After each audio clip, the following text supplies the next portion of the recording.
Schönen guten Morgen allerseits. Ich freue mich sehr, dass wir so zusammenkommen und dass unsere Bemühungen zusammenkommen heute.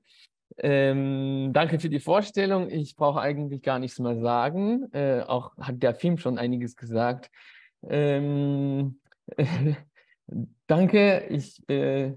Ich bin geehrt, dass du mich als einen außergewöhnlichen Menschen vorgestellt hast. Das bin ich aber nicht. Ich bin ein ganz banales Kind. Und darum wird es mir heute gehen, denn ich bin ein gebliebenes Kind. Ich bin ein 51-jähriges Kind, das ein Leben lang Kind bleiben durfte. Ähm, Ich bin derjenige und leider eine Ausnahme in unserer Landschaft, der die Frage beantworten kann, was passiert, wenn man ein Kind in seinem Spielen nicht unterbricht. Und zwar nicht nur einen ganzen Tag oder eine ganze Woche, sondern ein ganzes Leben lang, also 51 Jahre lang. Das ist schade, dass ich der Einzige bin, der diese Frage beantworten kann. Normalerweise sollten alle Kinder diese Frage beantworten können. Und das Lustige ist, dass wir keine Erfahrung aus erster Hand haben, was wohl aus so einem Kind werden könnte. Wir haben nur so Ideen, Konzepte oder Vorurteile, die wir selbst gar nicht entwickelt haben. Also wir denken, so ein Kind wird Analphabet, asozial, arbeitslos und so weiter und so fort. Aber selbst erfahren haben wir in diesem Bereich gar nichts. So nur so nebenbei erwähnt. Ich freue mich also sehr, hier die Kinder dieser Welt ein bisschen vertreten zu dürfen. Bei solchen Veranstaltungen ist meistens der fehlende Gast das Kind. Der fehlende Gast ist immer das Kind.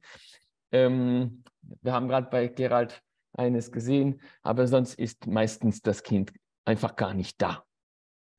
Und deshalb danke ich den Veranstalterinnen und Veranstaltern dafür, dass ihr mich als Botschafter der Kinder hier eingeladen habt. So, Stefan, du sagtest zum Anfang das freie Spiel und das freie Lernen. Eigenartig, dass wir beides trennen, nicht wahr? Und ich weiß, dass hier alle das wissen, aber man kann diese beiden Dinge nicht voneinander trennen. Ähm, das ist, was wir bis jetzt immer gemacht haben. Das ist das, was wir bis jetzt immer getan haben als Gesellschaft. Das bedeutet, dass wir, warte, ich brauche mich ja genau nicht groß sehen. Das bedeutet, dass wir als Gesellschaft nicht nur Spielen und Lernen getrennt haben, was schon mal gar nicht geht. Für ein Kind ist es unverständlich, wie wir das schaffen, Spielen und Lernen zu trennen und überhaupt zu unterscheiden.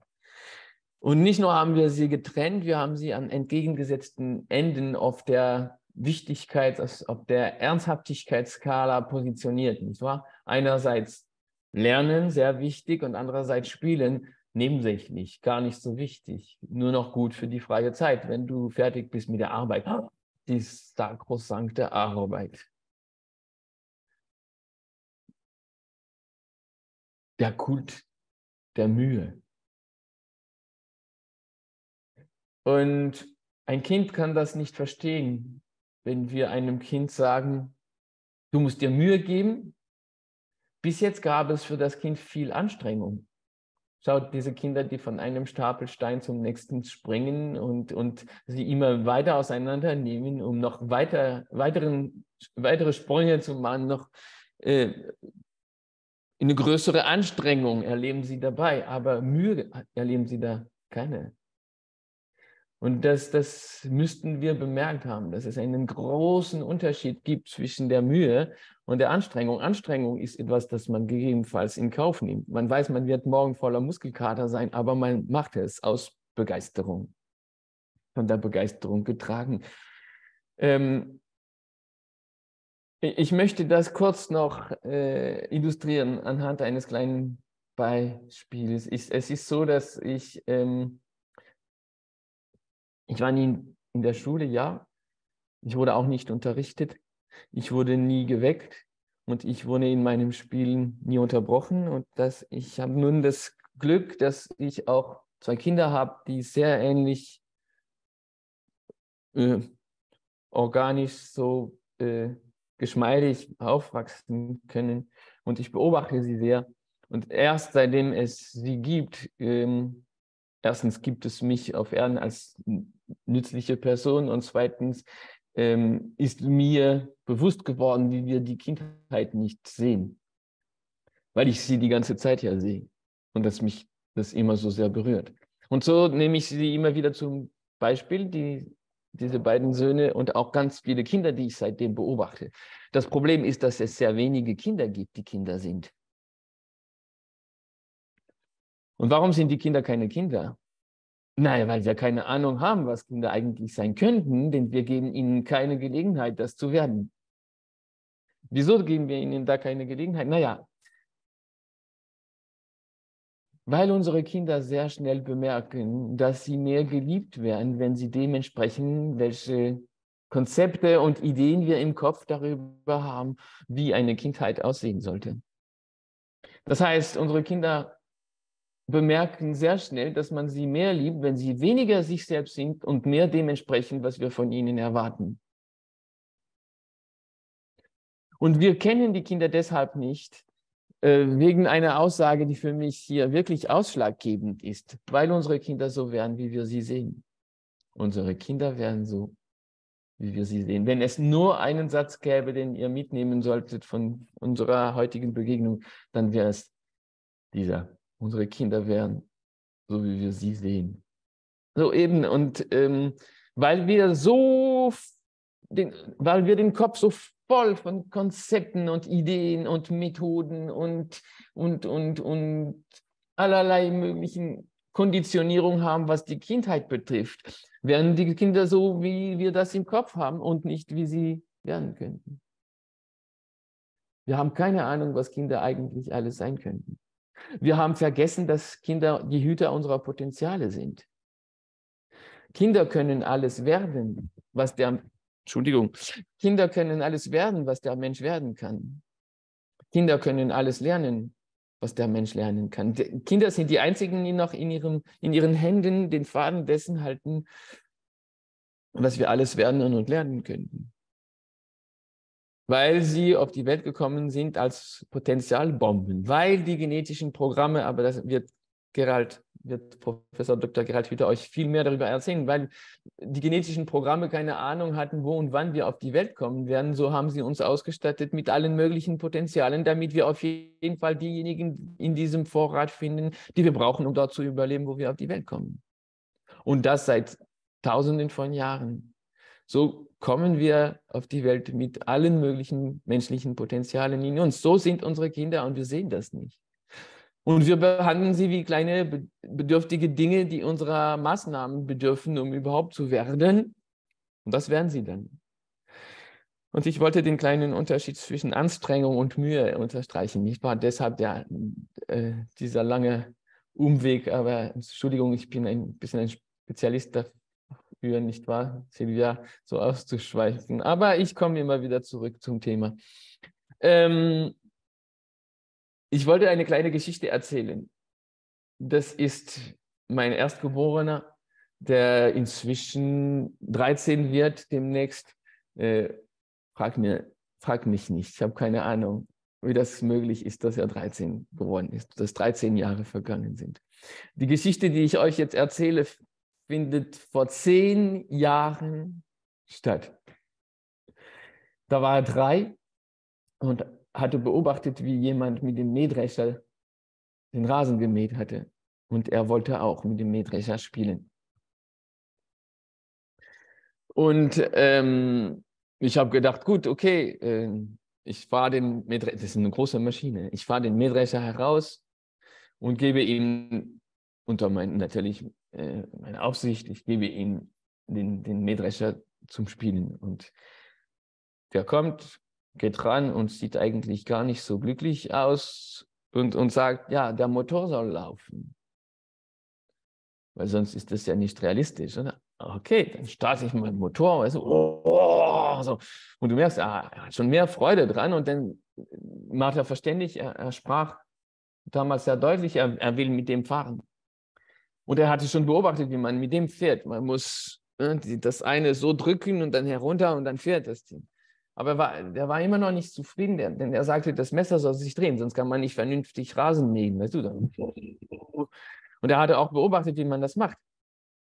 Und dann hat er das Ding gestartet. Und dieses Fahrzeug ist also wenn ein erwachsener Mensch an so einem Fahrzeug hängen sollte, dann wäre das ein 2 Meter hohes Ding, nicht wahr? Und wie lang und wie groß und wie breit und wie laut und wie mächtig. Und der erwachsene Mensch würde so dranhängen, nicht wahr? Und wäre durchgeschüttelt von diesem unglaublichen Motor. Ja, und dann drückt er auf die Kupplung und er wird gleich mitgezogen in einer Geschwindigkeit. Die kleinen Beine, die kommen kaum nach. Ja? Aber der will das so sehr. Der ist so getragen von dieser Begeisterung, von diesem Wunsch, von diesem Hang, von diesem Spiel eigentlich, aber das ist ein ernstes Spiel. Und das ist ein ernstes Spiel, das er ernst nimmt. Ich auch, das ist ein Mähdrescher. So, stellt euch vor, wer unter uns hier Erwachsenen würde eine halbe Stunde lang hinter so einer Maschine hinterher rennen oder von so einer Maschine so mitgeschleppt werden, so eine halbe Stunde lang. Und jedes Mal, wo ich helfen wollte, zum Beispiel, um die Kurve zu schaffen, weißt du, ich habe versucht, hat er meine Hand geschoben, lass. Weil er das wollte. Das war anstrengend. Der war nachher auch schön kaputt. Das war sehr anstrengend. Ich bin sicher, der hatte am nächsten Morgen Muskelkater. Er hat es aber gleich wieder getan. So, das ist intrinsische Motivation. Und da gibt es Anstrengung, aber keine Mühe. Jetzt stellt euch vor, wir nehmen das ganze Setting runter. Ich bin sagen wir, ein altmodischer Vater, der sein Kind erziehen will und seinem Kind zu verstehen geben möchte. Im Leben gibt es nicht nur schöne Dinge, es gibt auch Dinge, die man ungern tut und trotzdem machen muss. Es gibt den Begriff Mühe. Also man muss sich im Leben Mühe geben, man muss manchmal mit Schmerzen und über den eigenen Schatten hinwegspringen und Dinge tun, die eben unangenehm sind und so weiter. Man muss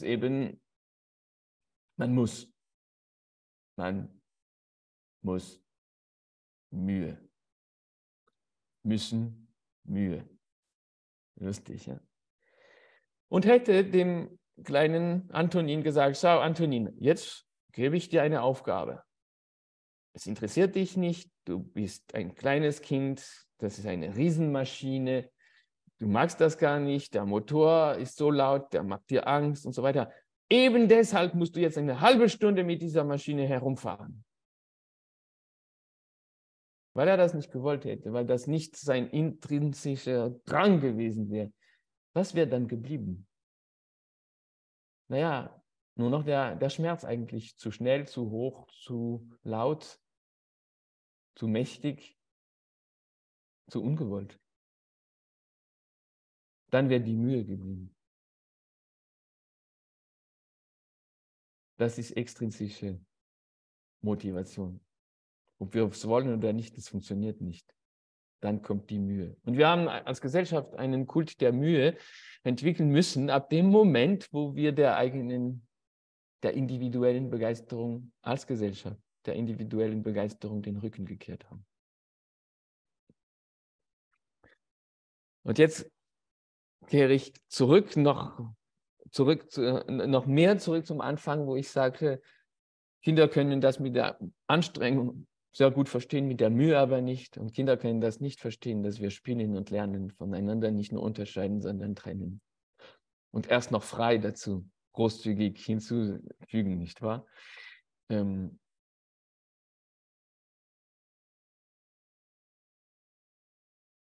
Es gibt 3 Rituale, denen sich alle Kinder der Welt hingeben. Man kann wirklich nicht verallgemeinern, was die Kinder brauchen, Entschuldigung, immer wieder fürchte ich, dass dieses Mikrofon da berührt wird. Und das, was die Kinder brauchen, das kann niemand wissen, denn es gibt nicht das Kind und das Bedürfnis und so weiter. Es gibt einfach eine Unmenge von von Möglichkeiten und von Entwicklungsstufen und so weiter. Aber wir können sehen, dass es Dinge gibt, die alle Kinder suchen. Und das, was die Kinder suchen, ist das, was alle Menschen suchen, nämlich sie suchen den sicheren Hafen in dieser Welt des Wandels, wovor sie sich nicht fürchten, solange sie keine schlechte Erfahrung damit gemacht haben.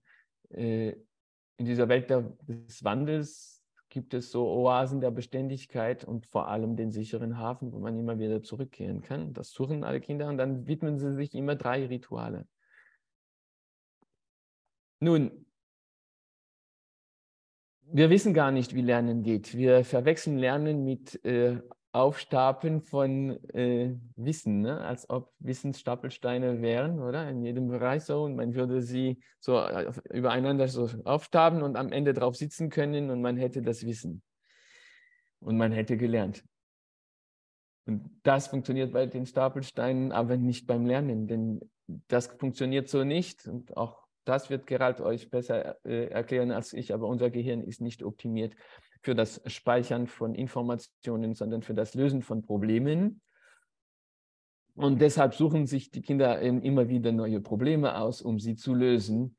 Und wenn sie dabei einer Information begegnen, die auf irgendeine Weise das Problem zu lösen ermöglicht, dann verstehen sie diese Information. Und dann speichern sie sie, und zwar für immer. Und eine einzige Begegnung genügt, wenn die emotionalen Zentren aktiv sind. Und um diese zu aktivieren, naja, wie kann man die emotionalen Zentren aktivieren?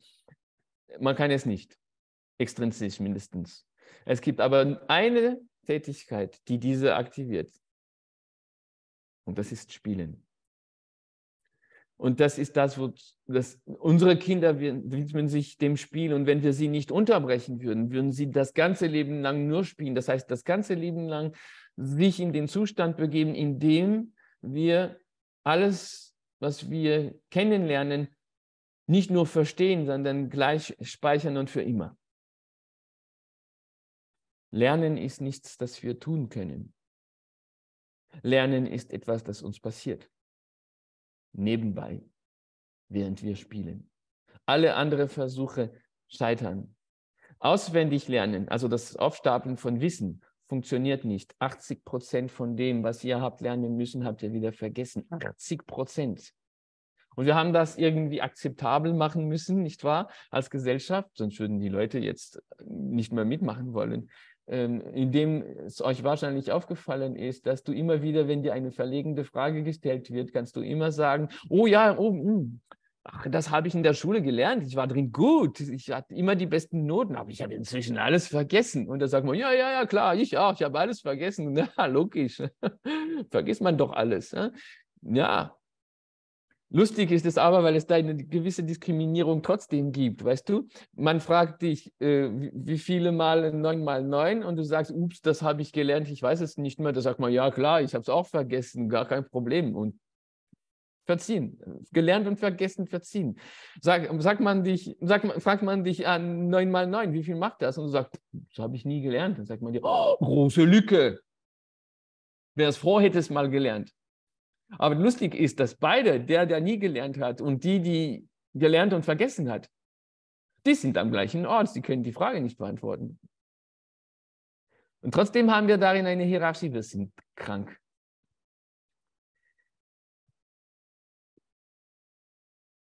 Und sobald eine Information gesehen worden ist, wird sie gespeichert und verstanden und dann in die 3 Rituale der Kindheit übernommen. Diese 3 Rituale, eines meiner Bücher heißt Rhythmen und Rituale unserer Kinder. Eines dieser Rituale ist, diese 3 Rituale sind, ich erkläre sie gleich, aber ich nenne sie zuerst. Nachahmen, spielen, wiederholen. Das Kind entdeckt, dass es einen Müllwagen gibt und beobachtet eine Handlung. Nämlich, jemand nimmt die Mülltonne bringt sie zum Wagen. Da gibt es ein Device, irgendetwas, das diese Tonne nimmt und in den Wagen kippt. Information gesehen, sie weckt die emotionalen Zentren, sogar eine gewisse Begeisterung, denn die Kinder kennen keine Hierarchien zwischen den Berufen. Für sie ist Astronaut und Müllmann, Arzt, Anwalt und Fensterputzer genau gleich Wert der Begeisterung. Und sie wollen sogleich Fensterputzer, Müllmann und Astronaut sein. Also große Begeisterung, Aktivierung der emotionalen Zentren, nicht wahr? Das Kind sieht, wie die Tonne in den Wagen gekippt wird, versteht die Information, speichert die Information und geht rüber zu den 3 Ritualen. Nämlich, es imitiert das, was es gesehen hat. Und zwar so perfekt, wie die Kinder die Dinge nachahmen. Sie können die sind so geniale Nachahmer, habt ihr das schon gesehen? Und dann imitieren sie das, aber die Geräusche, die Bewegung, so ganz perfekt. Und dann gehen sie rüber zum zweiten Ritual, nämlich sie spielen die verstandene, gespeicherte, imitierte Handlung. Sie spielen sie. Sie brauchen eine ganze Stadt in der imaginären Welt oder in der praktischen, indem sie Klötze zusammenführen oder was auch immer. Das sind die Häuser um die Straße und gegebenenfalls einen Wagen brauchen sie auch, der nicht unbedingt wie ein Müllwagen aussehen braucht. Das ist die Imagination, das macht die Requisiten eigentlich in Ordnung. Die sind alle perfekt. Die Stadt ist da, die Menschen sind da und dann spielt das Kind. Es gibt einen Menschen, der bringt die Tonne raus und da kommt der Wagen und jemand nimmt, und die Müllfrau oder der Müllmann nimmt die Tonne und lässt sie kippen in den Wagen und so weiter. Also das wird gespielt. Also wir haben also gesehen, was die emotionalen Zentren aktiv wird, gesehen, verstanden. Man kann Wissen stapeln, das man nicht verstanden hat. Die meisten tun das. Die haben es bis jetzt nicht verstanden, aber sie wissen es. Mehr oder weniger noch. Gesehen, verstanden, gespeichert, nachgeahmt, gespielt und jetzt kommt Wiederholen. Dann wiederholt das Kind das Spiel. Unendlich. Wenn es nach dem Kind ginge, 30.000 Male. Und jedes Mal festigt es etwas. Und vor allem, jedes Mal in der Wiederholung gibt es eine kleine Evolution. Bis am Ende der Wiederholung. Denn Wiederholen ist die Basis unseres Werdens. Und das ist schon wieder etwas, das wir fast verbannt haben. Wiederholen ist doch nicht gut, das ist Stereotypie. Ach, doch nicht schon wieder dieselbe Geschichte. Und dabei ist es unsere Basis. Darin wurzelt unsere Evolution, im Wiederholen. Und unsere Kinder widmen sich dem ganz selbstverständlich, ohne darüber nachzudenken. Und sie spielen das und spielen ununterbrochen. Unsere Kinder, sie wollen auch die Helden sein von der Geschichte, die sie erleben. Die wollen die Heldin, die wollen den Held spielen, leben, wie wir alle das eigentlich wollen. Können sie das in unserer Weltordnung? Wir haben ein Problem. Wir glauben sehr daran, dass es allein an den Bedingungen liegt, wie unsere Kinder werden. Und wir arbeiten dann an Bedingungen. Mein Vater, Arno Stern, der Erfinder eines der ersten 3. Orte der Welt, oder vielleicht sogar des ersten ist, nämlich des Malortes. Wenn ihr ein ganz klein wenig das Leben im Malort kennt und das vergleicht mit dem Anliegen der dritten Orte, dann werdet ihr sehen, na, der Malort ist der Ort, also der Ort einer besseren Welt. Der Ort, wo all das Alte vor der Tür stehen bleibt und nur noch das Neue entstehen kann. Mein Vater Arno Stern ist in Deutschland geboren, 1924. Er ist heute 98 Jahre alt und immer noch an der Arbeit. Und erlebte dann eine Kindheit als jüdischer Sohn einer jüdischen Familie, eine Kindheit im Krieg, inmitten der Nazi-Verfolgungen, in Angst, Flucht, Bedrohung, Armut. Sie hatten nichts mehr. Flugzeuge, Panzerwagen, Geräusche von Stiefeln, Bomben, Krieg, Verfolgung. Der Mensch, der mit dir in die Schule gegangen ist, darf dich töten. Und so weiter. Also die schlimmsten Bedingungen, die wir uns vorstellen können für eine Kindheit, die wir für unsere Kinder alle nicht wünschen und die wir zum Beispiel in der Ukraine erleben, wenn wir diese Kinder in den U-Bahn-Gängen sehen und so weiter. Und wir denken, wow, das sind wirklich die schlimmsten Bedingungen, die man sich vorstellen kann. Fragt man aber meinen Vater, wie seine Kindheit gewesen ist, dann sagt er wundervoll. Und dann sagt, was, mitten im Krieg, in den Verfolgungen, im Stroh schlafen, sich mit Stroh überdecken, als der Hund gebellt hat und so weiter. Das nennst du eine wundervolle Kindheit. Ja, sagt er, wir waren in der Verbundenheit. Meine Eltern und ich, wir waren so sehr in der Verbundenheit. Diese Verbundenheit war mein sicherer Hafen. Ich fühlte mich emotional in Sicherheit. Das heißt, es hängt überhaupt nicht von den Bedingungen ab, sondern natürlich spielt es eine Riesenrolle, aber noch viel eine größere Rolle spielt die Verbundenheit. Und das ist genau das, was wir alle suchen, die Verbundenheit.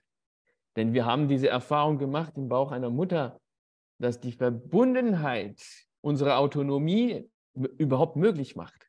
Und dann sehnen wir uns ein Leben lang danach.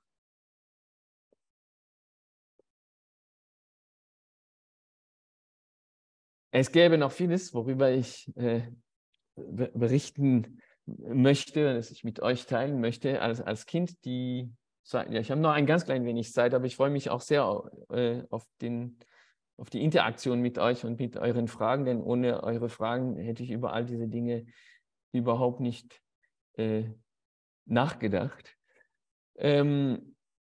Aber ich wollte trotzdem diese Frage klären, die ich jetzt kürzlich gestellt habe und die immer noch offen bleibt. Können unsere Kinder die Helden werden, die sie werden wollen? Nicht nur in unseren Bedingungen, sondern in den Orten, in denen wir sie halten. Und wir haben da ein großes Problem. Weil als Kind kannst du zum Beispiel in der Schule, und das ist nicht die Schuld der Schule, da will ich die Schule in Schutz nehmen, das ist die Schuld der Haltung und der Paradigmen einer ganzen Gesellschaft dem Kind gegenüber. Unsere Haltung dem Kind gegenüber ist eine Haltung des Misstrauens und der Dominierung. Ob wir es wollen oder nicht. Wir haben das Ghetto der Kindheit geschaffen und wir halten die Kinder da drin mit hohen Mauern und einem Wassergraben rundherum. Und das sind all die Dinge, die wir erfunden haben für die Kindheit. Ja. Orte, Gegenstände, grässliche Spielsachen, grässliche Filme, abscheuliche Kleidungen und so weiter. Und das glauben die Kinder ist ihre Welt. Dabei wollten sie eigentlich genau die gleiche, sie wollten mit uns sein. Sie wollten in unserer Welt und manchmal unsere Welt in kleinerem Format, aber so nachgeahmt, wie sie das alles nachahmen. Sie wollen das Auto so fein, dass dass wir dann sagen, boah, schau, das sieht aus wie ein echtes. Das wollen sie. Nicht das grausame Plastikauto mit den Kugelreifen, dem Lächeln und den Augen anstatt Scheinwerfer. Das ist das Ghetto der Kindheit, denn am Ende glauben die Kinder, sie sind nicht mehr wert als das. So, Aber in der Schule, weil die Haltungen und die Paradigmen dieser Gesellschaft so sind. Natürlich ist die Schule der Ort, wo eine ganz neue Haltung und neue Paradigmen entstehen können und wahrscheinlich entstehen werden. Aber zurzeit ist es so, dass die Schule einfach das reproduziert, in welcher Haltung jede und jeder in unserer Gesellschaft dem Kind gegenübersteht. Und in der Schule kannst du kein Held oder keine Heldin sein, weil bist du es in Mathe, was höchst unwahrscheinlich ist, wenn du noch nicht 10 bist, denn unser Gehirn ist für das nicht bereit vor dem 10. Lebensjahr, mit einigen Ausnahmen. Und das sind dann diejenigen, die wir die Genialen in Mathe als die Genialen in Mathe bezeichnen.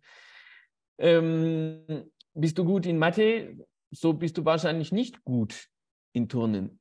Und umgekehrt. Ja? Und bist du ein Held oder eine Heldin für deine Schulkameraden und Kameradinnen, dann bist du es wahrscheinlich nicht für die Erzieher und Erzieherinnen in dieser Schule. Und bist du es diese Woche, so bist du es nächste Woche nicht. Also es gibt immer diese Prüfungen, es gibt immer diese Angst, also es ist unmöglich, dauerhaft das zu sein, wonach du trachtest. Und vor allem ein Held oder eine Heldin, sie muss spielen können in einer Welt, in der das willkommen ist. Und das ist in der Schule, solange die Haltung und die Paradigmen so sind, nicht der Fall.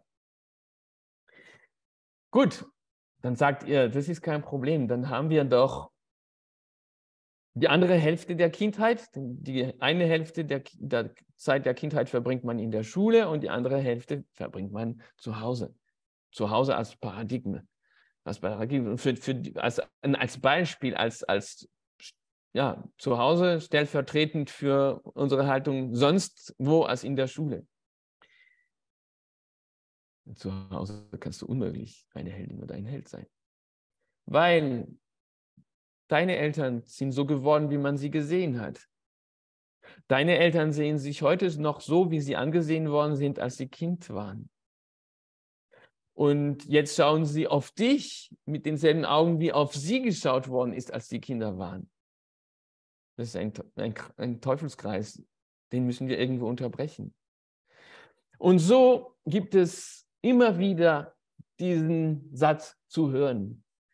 Komm, Kind, ich habe dich lieb, aber ich hätte dich noch lieber, wenn du durchschlafen würdest. Das passiert dir früh im Leben.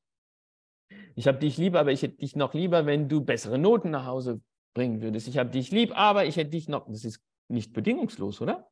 Ich habe dich lieb, aber ich hätte dich noch lieber, wenn du deine Hausaufgaben selbst machen würdest. Ich habe dich lieb, aber ich hätte dich noch lieber, wenn du dich ein bisschen mehr anstrengen würdest. Ich habe dich lieb, aber ich hätte dich noch lieber, wenn du mir im Haushalt helfen würdest. Ja, immer kriegst du genau das Gegenteil vom Gefühl, dass du ein Held oder eine Heldin bist, sondern im Gegenteil, dass es lauter Besserungen und Verbesserungen und Mühe deinerseits geben sollte, damit du geliebt wirst. Damit du giltst, damit du gesehen wirst. Und weil man dir die ganze Zeit sagt, nein, das ist für später, wenn du größer bist. Was dir übrigens die Lust gibt, so schnell wie möglich nicht mal das zu sein, was du bist. Schade. In welcher Welt können unsere Kinder die Heldinnen und Helden sein, die sie sein wollen? Und in welcher Welt können sie so frei spielen, wie ihr Herz danach trachtet und ihr ganzes Wesen? Naja, zur Zeit. Nur in der virtuellen Welt. Denn der Computer diskriminiert nicht. Dem Computer ist deine Schulleistung so egal. Dem Computer ist deine Hautfarbe, deine Herkunft, dein Status, deine Größe, dein Gender, sowas von egal. Und da drin kannst du spielen und eine Heldin oder ein Held werden, Anerkennung bekommen. Das, was du kannst, und du kannst immer mehr und du entwickelst eine unglaubliche Geschicklichkeit, die gesehen und geschätzt wird und dich zum Helden oder zur Heldin macht. Wisst ihr, warum unsere Kinder, wenn sie in die virtuelle Welt eintauchen, nicht mehr zurück wollen? Nicht, weil die virtuelle Welt gefährlich ist, ein schwarzes Loch, das unsere Kinder saugt. Nein. Unsere Kinder tauchen in die virtuelle Welt so ein, weil sie so viel anziehender und so viel mehr appetitlich ist, als die reale Welt für sie ist. Die reale Welt ist für unsere Kinder oft überhaupt nicht schön. Dafür die virtuelle unwiderstehlich anziehend. Also die wahre Gefahr kommt nicht von der virtuellen Welt, sondern von unserer realen Welt, so wie wir sie bis jetzt gestaltet haben. Und das ist auch wieder so eine komplett falsche Beleuchtung, wenn wir sagen, Kinder müssen ferngehalten werden von diesen Bildschirmen und so weiter, die sind so gefährlich. Nein, das wäre Symptombehandlung. Es geht nicht darum, die virtuelle Welt zu verbieten. Es geht darum, die reale Welt so appetitlich zu machen, dass unsere Kinder dann nicht lieber in der einen als in der anderen sind. Das ist die Baustelle. Wenn die reale Welt so appetitlich und anziehend ist wie die virtuelle, haben wir dieses Problem überhaupt nicht mehr, dass unsere Kinder die reale Welt, von der realen Welt flüchten wollen in die virtuelle hinein und nicht zurück. Und weil unsere Haltungen als Gesellschaft und unsere Paradigmen so sind, wie sie sind, und wenn wir nicht wollen, dass nur der Computer oder Smartphone oder Tablet unseren Kindern das alles ermöglicht, was wir uns wünschen, solange die Schule so ist, wie sie ist, solange zu Hause so ist, wie sie ist, brauchen wir dritte Orte, an denen all das möglich ist, was wir in dieser gemeinsamen, etwas größeren halben Stunde ein wenig beleuchtet haben. Es ist ja eine Landschaft, die ich versuche zu beleuchten, für euch zu beleuchten, und zwar vom Sichtpunkt des Kindes immer betrachte. Das ist jetzt meine Hoffnung, dass ihr auf diese Seite des Spiegels getreten seid eine Weile, auf die Seite des Vertrauens. Denn schlussendlich Vertrauen in das Kind ist Vertrauen in unsere angeborenen, spontanen Veranlagungen. Das heißt Vertrauen in uns selbst, dass wir nicht vergessen, dass wir noch immer spielende Kinder sein können mit unbegrenzten Potenzialen, die zu allem werden können, was der Mensch werden kann und alles lernen können, was der Mensch lernen kann. Vorausgesetzt, man vertraut uns. Und ich danke, dass ihr gekommen seid auf die Seite des Vertrauens, mit der Hoffnung, dass irgendwer unter euch etwas länger auf dieser Seite verweilen möchte. Ich glaube, diese Tagung, diese Zusammenkunft ist eine solche Gelegenheit. Und ich freue mich jetzt sehr auf eure Fragen. Ganz herzlichen Dank für diesen sehr inspirierenden Vortrag. Unglaublich schön. Wir haben einige Fragen im Chat, die wir jetzt gerade direkt aufgreifen. Ich würde die erste gleich mal stellen. Und zwar, wo finden Ihre Kinder Möglichkeiten, mit anderen Kindern und Erwachsenen zu sprechen, außerhalb der Familie, wenn sie keine Schule besuchen? Also das ist ein Missverständnis und das ist verständlich, dass es dieses Missverständnis gibt. Wir haben so ein total falsches Bild, nicht wahr? Wir denken uns, okay, wenn das Kind nicht in die Schule geht, dann bleibt es zu Hause eingesperrt mit den Eltern. Menschenskinder, das wäre das Allerschlimmste, was einem Kind passieren könnte. Zu Hause kennst du ja alles. Zu Hause ist dein sicherer Hafen, nicht wahr? Deine Oase der Beständigkeit. Und auch dort verändert sich vieles. Zum Glück gibt es die Rhythmen und Rituale als Oasen der Beständigkeit. So, aber für was ist das Kind gemacht? Für was ist es ausgestattet? Für die weite Welt. Für das ist das Kind gemacht. Und es hat auch nur einen Drang, sobald es den sicheren Hafen hat, in die weite Welt hinauszugehen, um der Verschiedenartigkeit zu begegnen, die dort zu treffen ist. Und zwar, dort gibt es im realen Leben, da gibt es allerlei, alle Altersstufen, alle Genders, und davon gibt es viel mehr, als wir denken.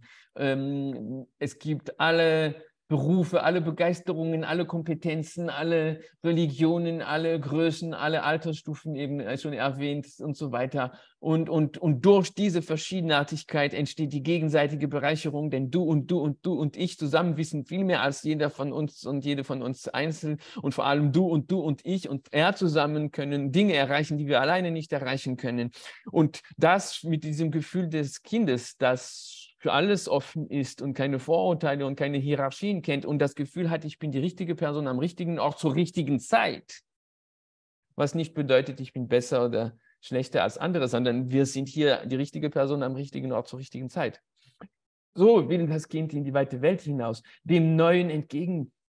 Und es hat mit dem Neuen noch keine schlechte Erfahrung gemacht, nicht erlebt, dass im Neuen die Gefahr lauert, dass du abgefragt wirst und die Antwort nicht kennst und dafür eine schlechte Note bekommst, was bedeutet, dass du eine schlechte Person bist.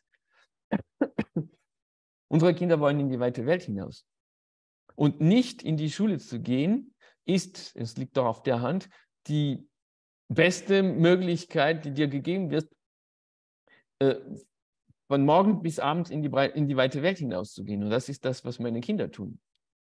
Sie gehen in die weite Welt hinaus und verknüpfen sich mit Menschen jeden Alters. Die alte Legende der Gleichaltrigen, auch wieder die größte Katastrophe. Du hast mit diesen Menschen außer dem Alter gar nichts gemein. Entschuldigung, das ist einfach unmöglich. Außer an euren dritten Orten, an so einer Bibliothek, wie wir sie vorher gesehen haben. Da würden meine Kinder den ganzen Tag verbringen wollen drin. Nicht nur wegen des Angebotes, wegen der Verschiedenartigkeit der Menschen darin. Ihr sagt auch große und kleine Kinder. Genauso sehen die Kinder die Welt. Und die Kinder sind Begeisterungsbündel und sie sehen die Kompetenz der Menschen und erwecken sie und erwecken ihre Begeisterung durch ihre Begeisterung, sodass durch Verbindungen entstehen nach Interessengemeinschaften. Eine kurze Geschichte. Einmal fuhren wir an einem Feld vorbei. Da mussten wir anhalten, weil Antonin schrie, oh, Mähdrescher, Mähdrescher. Und wir standen am Rand des Feldes und der Mähdrescher kam immer näher, weißt du, und wir haben plötzlich bemerkt, der macht die Kurve gar nicht, die er machen sollte, der Mähdrescher, weißt du. Und was machte der Mähdrescher? Diese Tonnen von Stahl und von Glas und von Macht. Was machen die?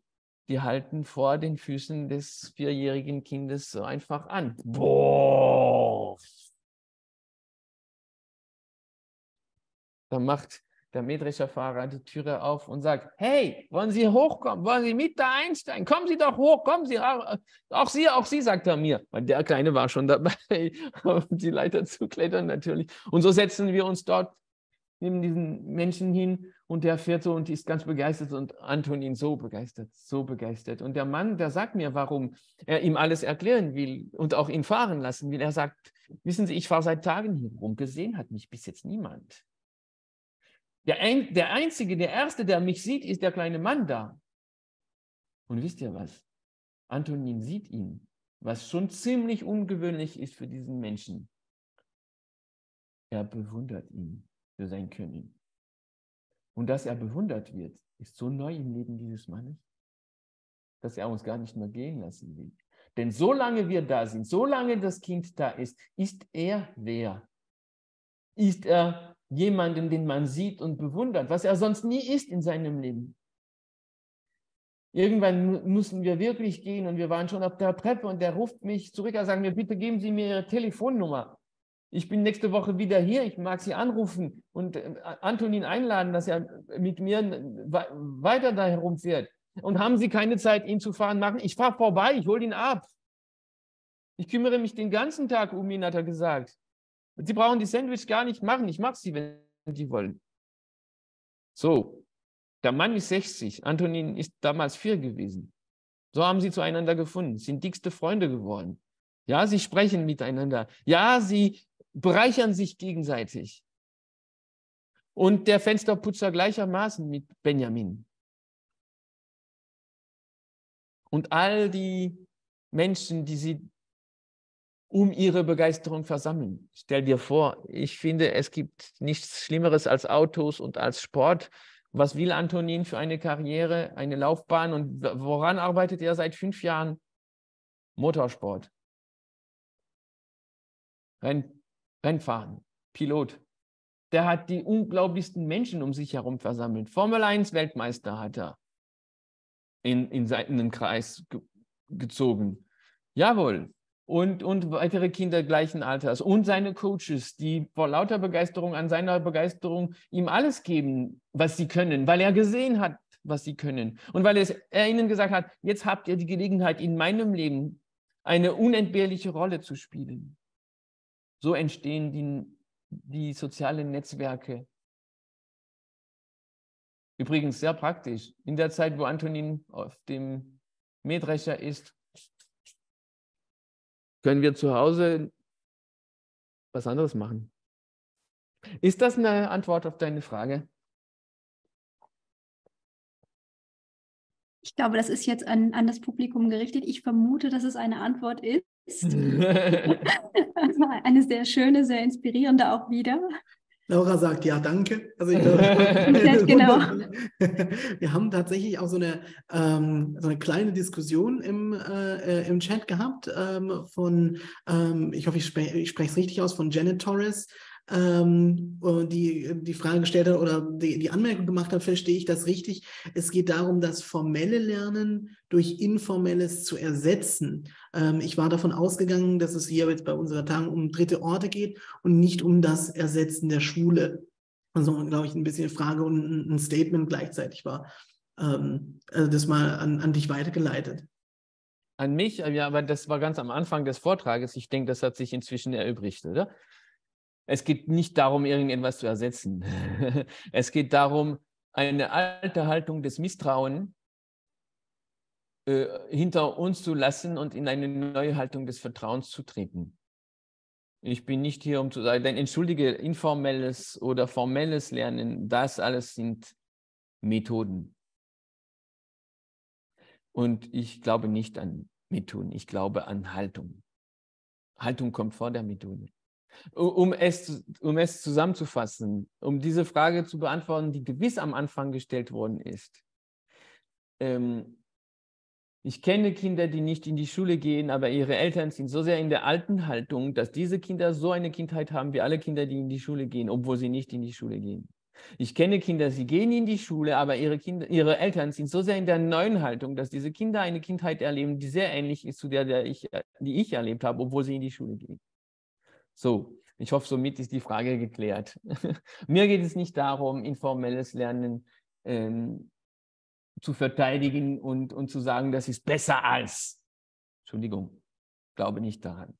Ich glaube, vor all diesen Methoden und Ideen und Konzepten, die alle von Erwachsenen stammen, gibt es die Veranlagungen und Potenziale unserer Kinder und das ist das, was wir sehen sollen und mit ansprechender Haltung dann entweder vernichten oder ermöglichen. Darum geht es. Vielen Dank. Ich habe noch eine weitere Frage von Sabrina Hütt. Und zwar geht es nochmal so um deine eigenen Kinder. Du hast ja schon einige Anekdoten sozusagen darüber erzählt. Und Frau Hütt fragt, dass du hast erzählt, die Möglichkeit eben, dass deine Kinder die Möglichkeit haben, sich frei zu entfalten. Und ihre Frage ist, welchen Weg du für sie ausgewählt hast. Gar keinen. Es gibt einen sehr, sehr interessanten Spruch in der Ausbildung der Samurai-Kämpfer. Wenn du deinem Meister auf deinem Weg begegnest, töte ihn. Heftig, ja? Warum? Na, weil er ganz einfach nichts auf deinem Weg zu suchen hat. Der ist auf seinem Weg und seine Aufgabe ist es, dass du auf deinem bist. Steht er auf deinem Weg, töte ihn. So, ich würde mich hüten, auf dem Weg meiner Kinder dem zufolge zu stehen oder stehen zu wollen. Ich habe gar keinen Weg für meine Kinder ausgesucht. Ich lebe mit ihnen auf gleicher Augenhöhe. Ich glaube, die Tatsache, dass Antonin ein Rennfahrer ist und ein erfolgreicher Rennfahrer ist, antwortet und wissend, dass für mich ursprünglich Auto und Sport das Schlimmste ist die Frage beantwortet, oder? Ja, vielen Dank für den Einblick auch nochmal in eure Familie in dem Fall. Von Hannah kam jetzt auch nochmal die Frage zu deiner Gestaltungsideen. Wie kann deiner Meinung nach ein Ort gestaltet werden, sodass er freies Spiel zulässt oder sogar aktiv dazu einlädt? Kinder braucht man gar nicht einzuladen zum freien Spiel. Also theoretisch, aber ich weiß genau, was du meinst. Ja, naja, solche Orte, worin ihr auch die ganze Zeit nur noch spielen wollen würdet, solche sind dann für unsere Kinder eben so. Das ist das, was wir nicht vergessen sollen. Solange wir versuchen, für die Kinder einen Ort zu gestalten, dann gestalten wir ein Ghetto. wo sie dann das Gefühl haben, sie müssen mit Zeug zurechtkommen, das ganz anders ist als das Zeug, was die Erwachsenen wünschen. Und das schmerzt, denn das ist Ausgrenzung. So, wie gestaltet ihr solche Orte? Erstens, all diese Orte werden verschiedenartig sein. Aber wie du diesen Ort gestalten sollst, na, so wie der Ort sein sollte, damit du unwiderstehlich darin spielen willst und Menschen begegnen, jeden Alters und so weiter. Und das wird dann diejenigen Menschen jeden Alters anziehen, die solche Orte suchen. Zum Glück gibt es dann mehrere Möglichkeiten. Und deshalb sind natürlich diese hybriden Orte so unentbehrlich, in denen man mit Zeug spielen kann und darf, egal in welchem Alter man ist, ohne sich zu schämen oder ohne sich gekränkt zu fühlen durch die Hässlichkeit und die Lächerlichkeit des Gegenstandes. Ich hoffe, somit irgendwie die Frage beantwortet zu haben. Ja, auch hierfür für die Antwort vielen Dank. Und noch eine weitere Frage auch von Hannah. Und zwar, ob du einen Rat hast an erwachsene Kinder, wie sie wieder ins Spiel kommen und ihr inneres Kind wieder aufleben lassen können. Nein. Nein, weil ich bin keiner, der Ratschläge erteilt und sagt, wenn du so machst, geht es dir gut. Ich glaube nicht daran, wiederum, dass man das kann. Nee, ich glaube mehr, so eine Begegnung wie die heutige. Zum Beispiel jetzt die letzten 40 oder 50 Minuten, weißt du? Es geht um eine Landschaft, die du in dir trägst. Diese Landschaft der Begeisterung, des Spielens, der Offenheit, des Vertrauens. Das ist eine Landschaft, die du in dir hast.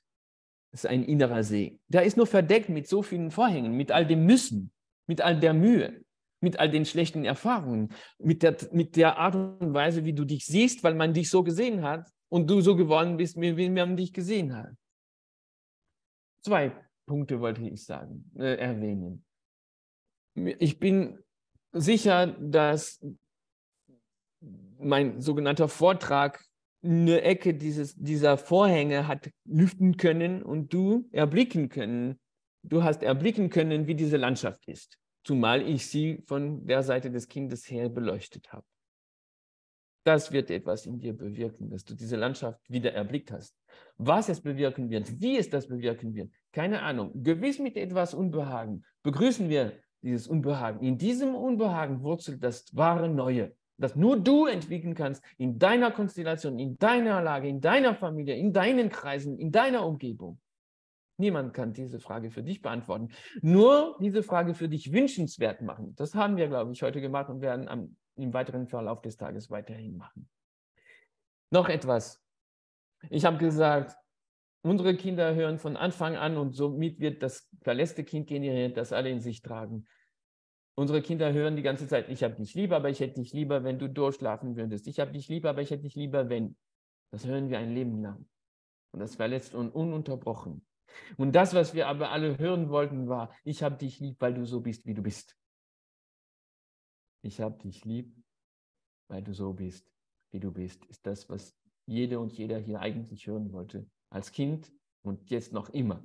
Und weißt du was? Durch unsere Begegnung ist es wahrscheinlich passiert, dass du auf die Seite des Vertrauens getreten bist. Eine Weile. Vielleicht willst du länger bleiben. Wenn du es willst, dann wirst du automatisch in eine neue Haltung herübergehen. Bist du in einer neuen Haltung einem Kind gegenüber, bist du es allen Kindern gegenüber, inbegriffen dem eigenen Kind in dir, dem du zum ersten Mal, diesem verletzten Kind in dir, dem du zum ersten Mal die Möglichkeit gibst, überhaupt diesen Satz zu hören, ich habe dich lieb, weil du so bist, wie du bist. Und das ist ein Satz, den man ausspricht im nonverbalen Bereich der Sprache. Und das ist die große Versöhnung mit dem verletzten Kind und das geht mühelos. Ohne eine lange Ausbildung, viel Mühe und ohne das Gefühl schon wieder, so wie du bist, ist es nicht gut. Du musst dich erst verändern und verbessern, bis du gut bist. Ich glaube oder hoffe, dass sich diese Frage für dich weil jetzt etwas gestartet ist, im Lauf der kommenden Zeit von selbst beantworten wird. Ich bin sehr neugierig, wie deine Antwort dann aussieht. Ganz herzlichen Dank. André Stern, wir haben gerade wirklich, das war ein super auch Schlusswort für die Zeit, weil wir wirklich eine Punktlandung jetzt hingelegt haben.